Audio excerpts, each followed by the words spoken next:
Okay, everyone, welcome back. And in this lecture module, we're going to be discussing the concept and the way that nuclear magnetic resonance works. All right, it sounds complicated. It's not complicated. At least it's not meant to be complicated for you. And what you're seeing on the screen right now is a spectrum from an NMR readout. So, yeah, just like mass spectroscopy, because you probably have already heard about mass spec and probably have interpreted mass spec at this point, you're going to see a lot of lines on these printouts and the data reports that you're going to be given and be expected to figure out what these little jaggedy little lines mean as far as the molecules go.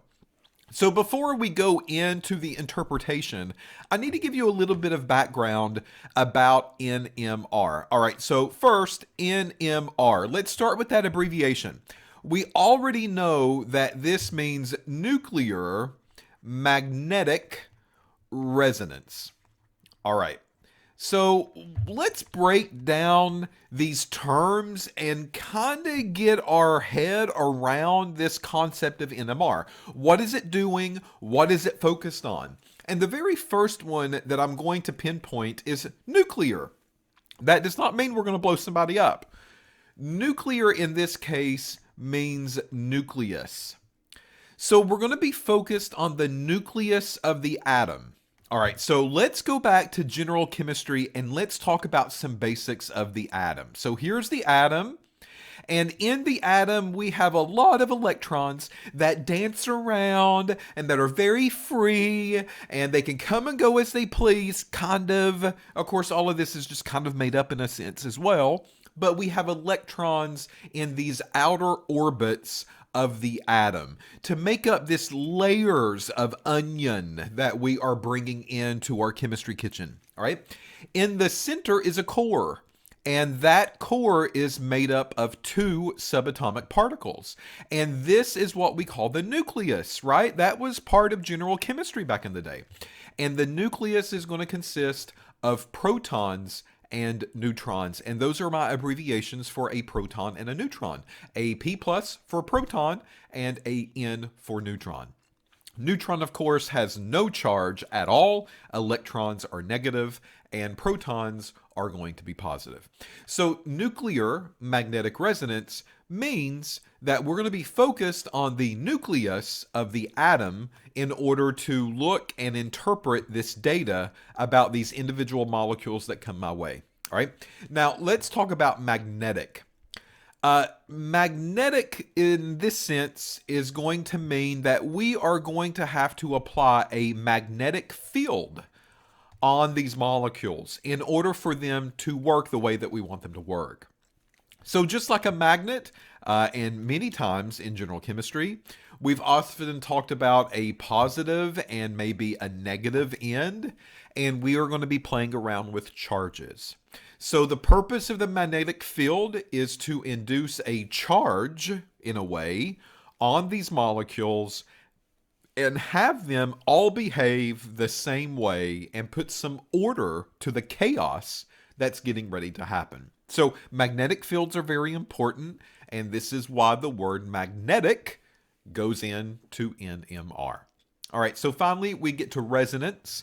And resonance basically means, can we manipulate, or a way that we can manipulate, the nuclei with magnetic fields. This is what it's going to focus on. All right, so here's the long story. We are going to induce resonance onto these molecules, which means we're going to manipulate the nuclei of the molecules or the atoms inside the molecule. And we're going to do that using a magnetic field. And that magnetic field, of course, is going to be targeting the nucleus in order for us to do what we need to do with it. So nuclear magnetic resonance. We're playing around with magnets, people. That's what we're doing. So the implementation of a magnetic field will allow us to generate data in a laboratory that's all about Structure. That is what this is over. What's the structure of the organic molecule that comes into play? So, how are the carbons connected together? Are they a straight line? Is it a branched carbon that will have maybe one carbon or two carbons off these branches? And these NMR spectra can be as complicated as the molecule's complicated, quite honestly. But for us, we're going to be focused on very simple molecules with very simple NMR spectra, so that way we can go through, dissect the spectra, really talk about and feel good about what that data is basically trying to tell us. Now, this is another form of spectroscopy, all right? And a lot of people get confused here because spectroscopy is the world of UV, it's the world of infrared, it's the world of mass spec, it's the world of AA, AE, and ICP. All right, well, what that means is that a UV uses a light bulb in order to do a job. The infrared uses something like light energy or a bulb to do a specific job, and you know what that job is. We've talked about it in this course. It's functional group identification. And then the mass spectrometer doesn't really necessarily use a bulb, but it uses somewhat like electron energy in order to do the fragmentation patterns of molecules as they come off from the machine. The AA instrument uses light bulbs and light energy to measure things like metals, so atomic absorption, AA, atomic emission, AE, inductively coupled plasma, ICP. All of those very similar. We are putting a bulb in a way into a stream of compounds, and that compound will absorb the light energy and tell us how much metal is present. And here in NMR, very similar. However, NMR doesn't quite use a bulb, right? Not all of these have to use a bulb, but we are talking about electron energy, and this means that we are talking about the electromagnetic spectrum. And when we talked about electromagnetic spectrum in a general chemistry course, we have often talked about the entire gambit. So we have a visible region that your little bitty eyeballs can see. Red, orange, yellow, green, blue, indigo, violet. And then there's a UV portion, and then there's an infrared portion, and that's where those kind of electron energies come from in a way. But there's also more to the story than that. And if you go back to a general chemistry course, you will remember what some of these others are.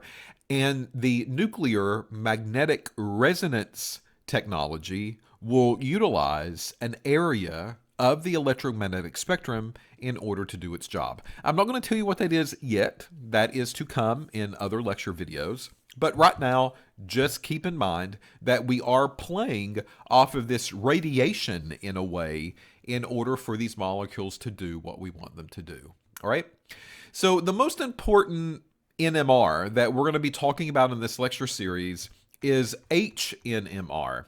And HNMR basically stands for a proton. Okay, we are looking at hydrogens, and that's of course why H is out there in front. So HNMR is proton nuclear magnetic resonance. We also have other versions of NMR that's out there. One version of NMR is a carbon-based NMR. Another one could be nitrogen-based NMR. Another one could be fluorine-based NMR. Another one could be phosphorus-based NMR. There's tons of different ones that are out there. They're all kind of finely tuned to see what they want to see. And in HNMR, you are looking at hydrogens. What are hydrogens doing on the compound? CNMR will also mention in this lecture series, and CNMR, of course, represents carbon. So we are looking at what carbon is doing in the NMR. And then, of course, there's all of these other variations out there as well that people like to dance with and tangle with. But quite honestly, hydrogen and carbon are two of the most important parts of organic chemistry for sure. The reason for this, go back and think about structures after all this time. In organic chemistry, what have you seen, folks? You have seen compounds that are all carbon-based. And those carbon-based molecules have hydrogens on them almost everywhere across the board. So this is one of the reasons that hydrogen NMR is so important, because if I take something very simple, let's say ethanol, CH3, CH2, OH. Let's go to the ABC store and buy some Everclear because that's what ethanol is. So CH3, CH2OH, HNMR is going to be doing a test on ethanol, and HNMR will focus on hydrogens. And look at this. There's hydrogens here that it can report. There's hydrogens there that it can report. There's possibly a hydrogen here that it could report as well, depending on what we do with it. So we get this sense that we can get a little bit of everything about the molecule if we stick to our guns and do hydrogen NMR for our studies and for our reports. Well, someone along the course of the way said, now wait a minute, there's hydrogens here and hydrogens there and hydrogens there. There's hydrogens all over the place. So why don't we simplify this down a little bit, and why don't we focus on just carbons? Because if we focus on carbons, you're going to get an idea of the molecule. Maybe not exactly everything, but you're going to get a good enough idea of the molecule on how it's structured. So if you take a look at the structure, that carbon NMR would look at that carbon and would look at that carbon, and this would be okay and would be able to kind of figure out that part of the molecule. But here, it's going to actually ignore. It's going to be very difficult for carbon NMR to report anything about an OH group because there's no carbon that's involved. If I do nitrogen NMR on that molecule, I'm not really probably going to see anything at all. And the reason is because there's no nitrogens that are present in that molecule. So this is one of the reasons that HNMR is always talked about first, because all the molecules will have hydrogen in one form or another. And then the next one in line would be carbon NMR, that some people like a little bit better because it is a little simpler to read and to understand, but you're not getting a full picture of what those molecules are doing at that point. All right. So now what I want to do is give you very basics. I'm going to treat you like, this is the first time that you're seeing NMR, and I want you to pretend like you're in a kindergarten class. And that's the way that I'm going to explain this. So I want you to go into this knowing that this is not really scientifically how it is, but it is the basics. And that's really what we need from the course. It's the basics of how NMR is going to work and to do its job. And in order to do that, I need to oversimplify things. So that way it's probably a little easier to understand. So let's start with the M. We already said that M is magnets, all right? And we're going to be using magnetic fields. So when we look at nuclei, those nuclei that are out there and those compounds are all the same. It's all protons and neutrons. Make a general chemistry teacher happy. Well, if they're protons, basically we can think of these as little bitty magnets because those protons carry with them a positive charge, right? So many atomic nuclei, nucleus of atoms, atomic nuclei makes us sound fancy and smart. That's why we use it. But it just basically means the nucleus of atoms. You can think of those as little bitty small bar magnets, if that's the way that you want to think of them, with a north pole and a south pole. Oh, North Pole. Have you been a very good boy and girl this year? If not, Santa's not going to bring you anything. So North Pole and South Pole. And what we don't typically understand, because general chemistry doesn't do a very good job explaining it, is that, or really even introducing it at some point, is that these nuclei, they're not just stationary things. It's not just there. There's actually a spin that's associated with them. All right, so in order to put this in perspective, think about the planet that you are living on. I hope that's Earth, but it could be in your own little make-believe planet for all I know. I don't know. If it works for you, it works for me. So these planets will spin. They have a rotation to them. This is how we get night and day. And atomic nuclei are really not any different. Atomic nuclei, think of them as kind of ballish in figure, and they have a spin that's associated with them, or maybe a rotation.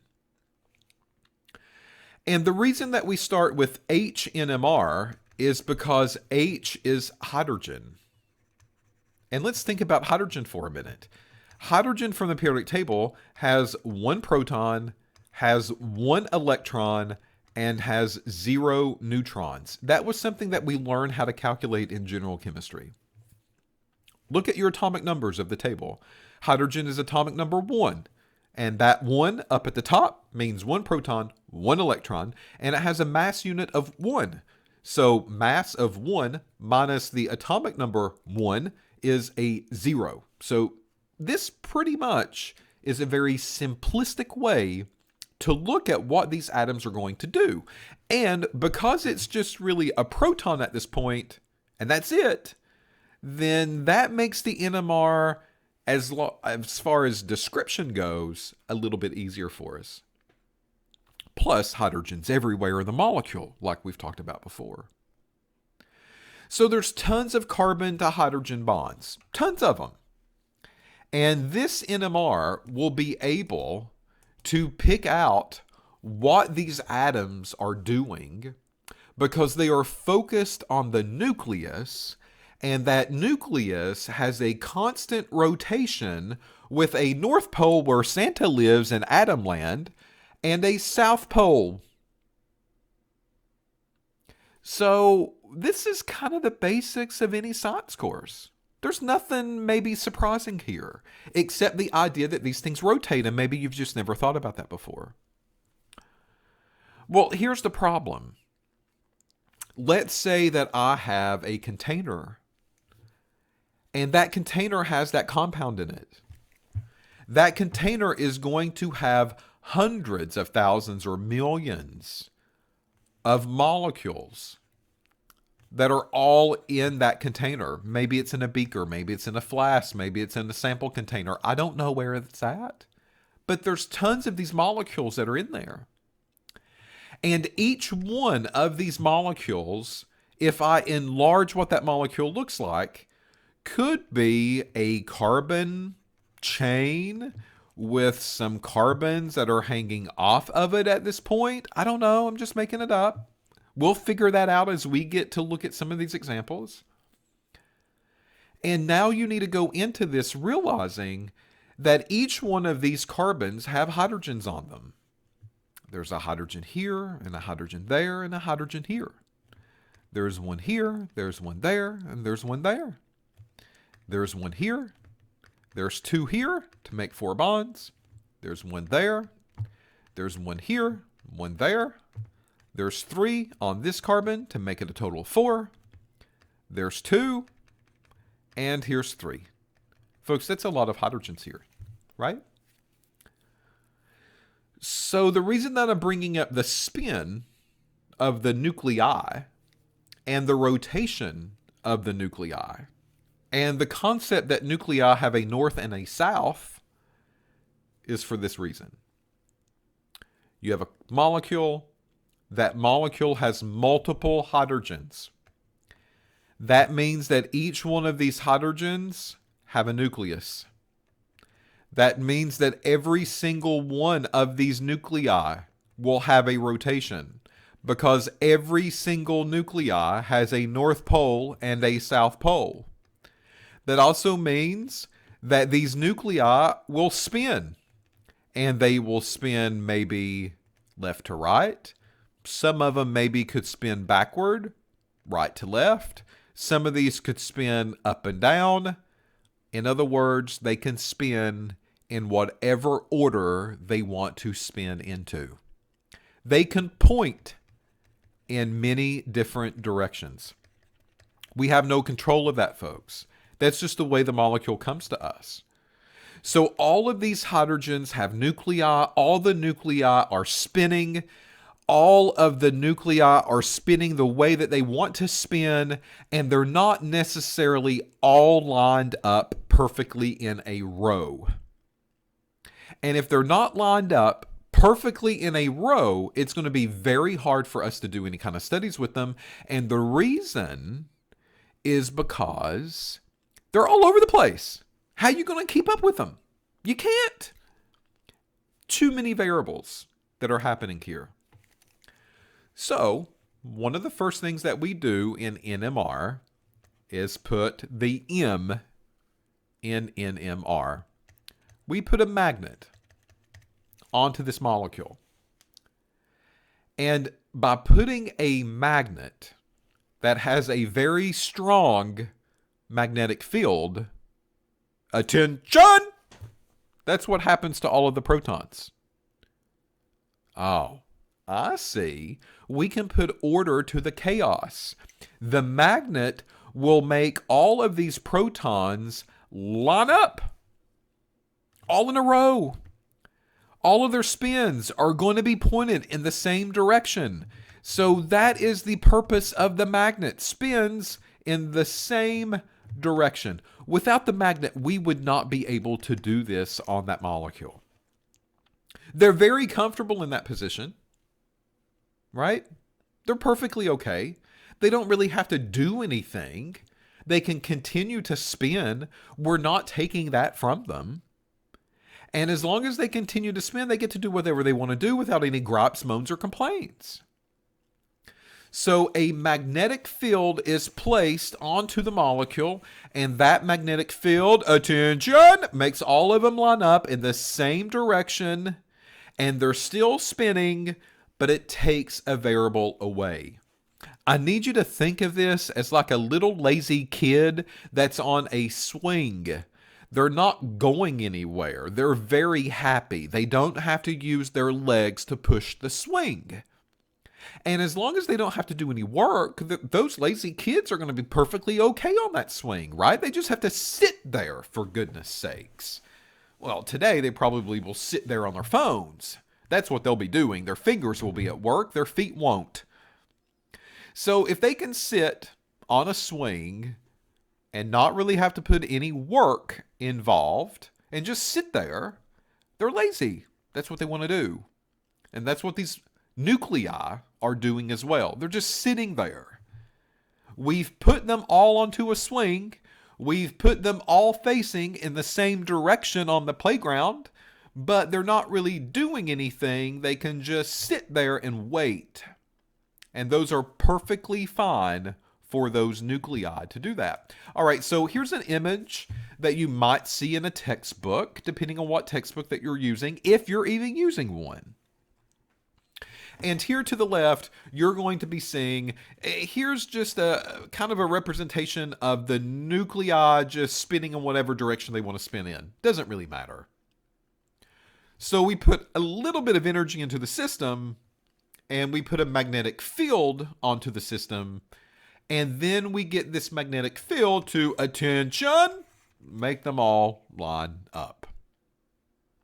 That is the very first step of nuclear magnetic resonance. The second step of nuclear magnetic resonance is, what do we do now? Right? So step number one, apply a magnetic field. And now we know why. All the nuclei have to line up in the same direction in order for us to do our job. And there's tons of them. And the easiest way to get them all to line up in the same direction is to apply a magnetic field on them. Step number two now is those little lazy kids that's on that swing, we're going to have to get them moving. We're going to have to get them to do something for us. And that's step two. So in the next video, we will look at step number two, and we will talk about what we have to do in order to get these little lazy kids to start swinging on the swing set. In other words, what do we have to do to the nuclei in order for them to give us a signal? Because that's what we're after. All right, so in the next video, that's where we'll pick up step number two. How do we move them? Come back. I'll be waiting.